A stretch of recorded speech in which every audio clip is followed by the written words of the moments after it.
Ассаламу алейкум кыргыз элим. Эрке булан Токтар менен жана Октагон лига киргизгенде реванш болобу деп атат.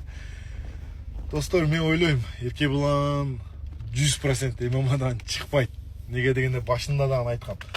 Эрке булан айткан, Марсель Экозго эч лига ММА прилагать этпей атат деп. Вот, ММА Октагон лига Эрке булан Экозду БМФ пояска урушат деп коюптур.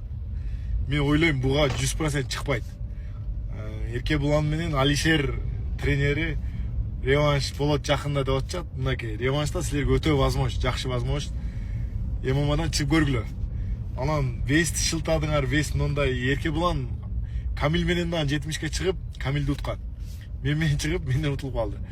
И мынакей 75 кылгыла өлүп кетсин вес. Мен өзүм весим 61де урушуп жүргөн боецмин. 75 кылгыла силерге фора. И Октагон лига БМФ поезду даярдап тургула. Иншалла. Скоро.